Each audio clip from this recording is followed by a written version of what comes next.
We're talking about how much we can improve the industry and what the private sector can do to collaborate with the government to ensure that the industry actually gets to where it's supposed to be. But what I forgot to ask you, actually, Ayo, is it that the grey market is illegal? I also asked, when we're reviewing that report, is the grey market an illegal market? Suppose an importer just, was just able to get the products from a cheaper source. Would that be wrong?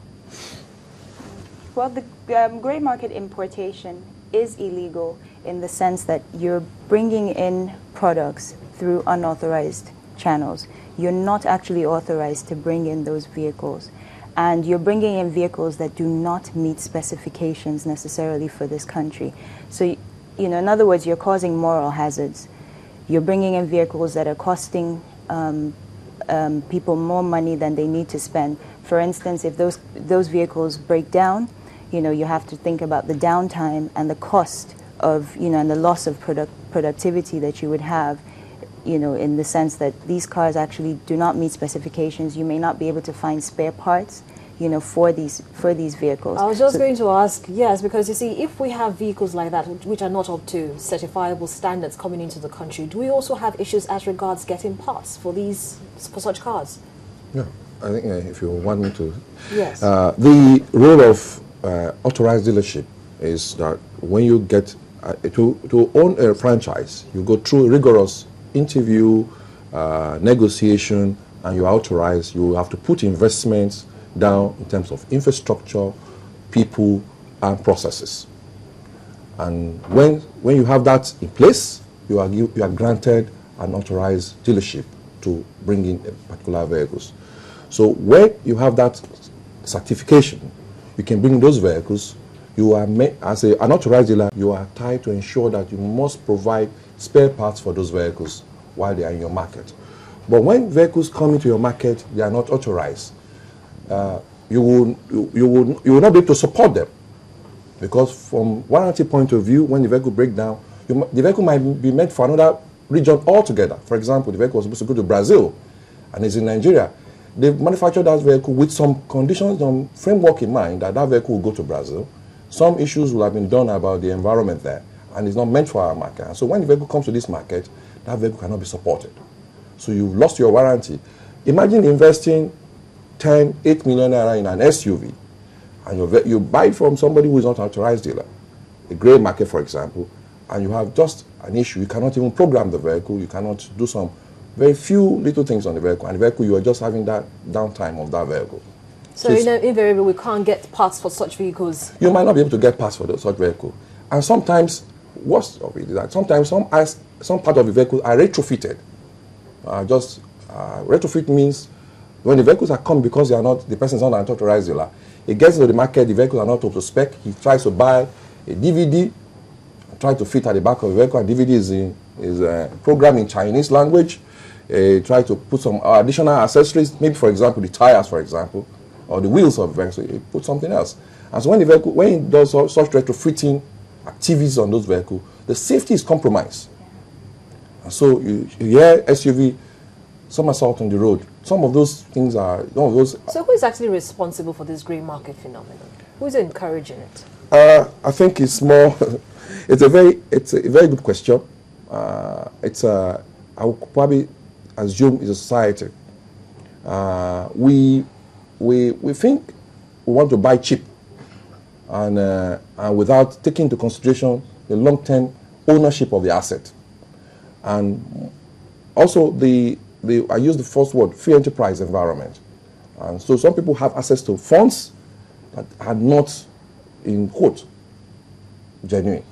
And the only trade they think they can do that can make them fall into the class of society respect is to assume the role of authorized to be a motor dealer. And when you go abroad, nobody asks you where you're taking the vehicle to. You buy them, keep them sometimes, and you not bring them out. A painful aspect of this is not the issue of bringing them in and paying the right duty. You bring this vehicle in, you declare the vehicle, and that's where the revenue loss is becoming a challenge.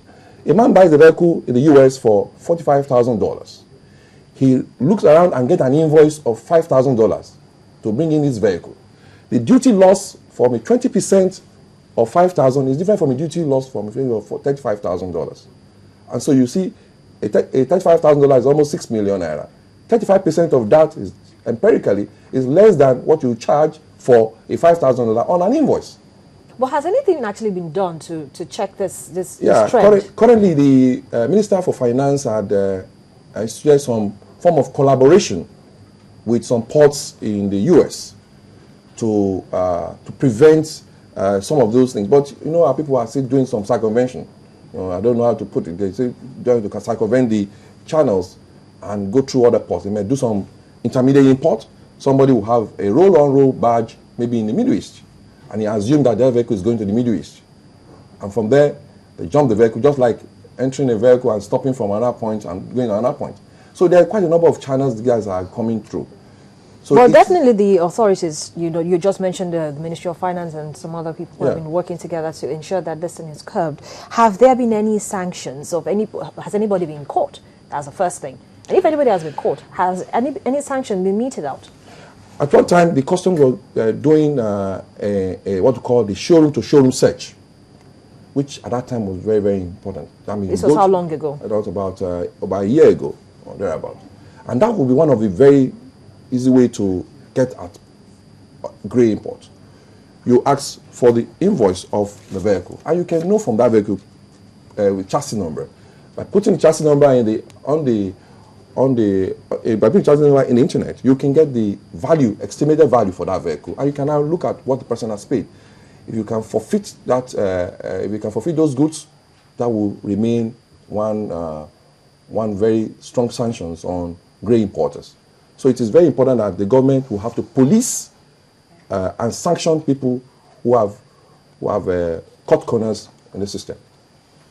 Now let's look at encouraging more companies to come in here. We know that we have issues, the challenges everybody is facing in all sector, power and infrastructure.